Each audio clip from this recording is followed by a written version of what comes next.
lot of people know me as Tom Moon. My real last name is Perito. I have a shop where we do wholesale drivetrain work, muscle car restoration, and speed work.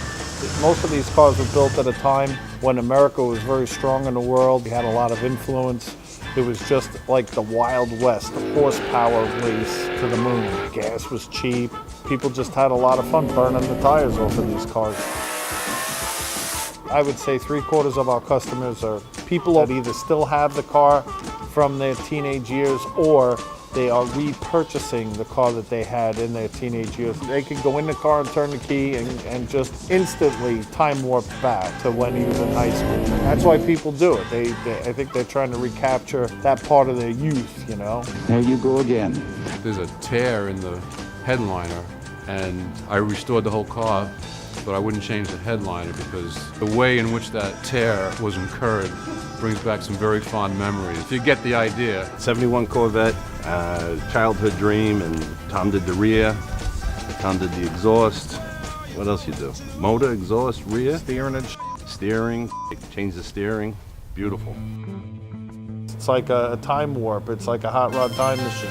You know, sometimes the newest thing in here will be, you know, a 1972 car. Here working is being back in the 70s or 80s. Tom doesn't have a cell phone. We have no computer. We have a very old-fashioned office.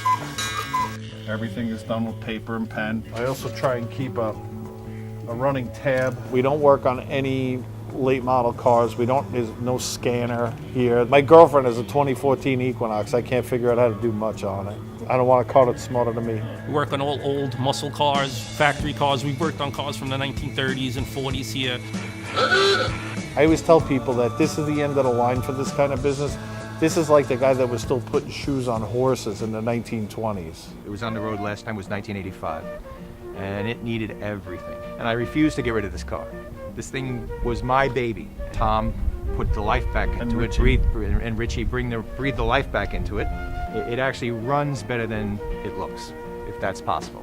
I know Tom, 15 years, worked on my GTO, 1965 GTO. Know him through Nick. Nick has rear ends Couple done. race cars. What you see is what Especially you get with rear Tom. ends. You bring him a case of Rolling Rock, he's your buddy for the rest of the day. Almost every customer that we do work on their car will bring Rolling Rock for Tom. It's the only beer I drink.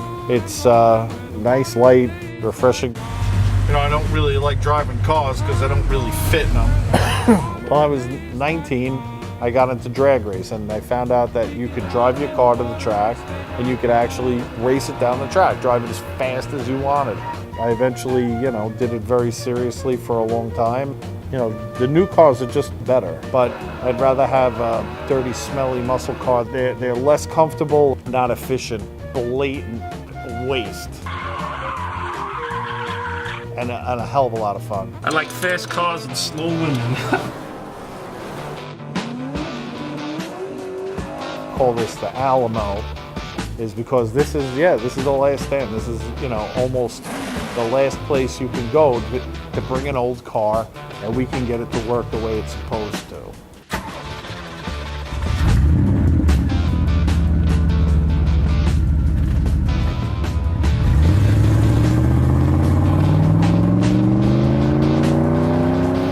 Shit. I just remembered I forgot to do something.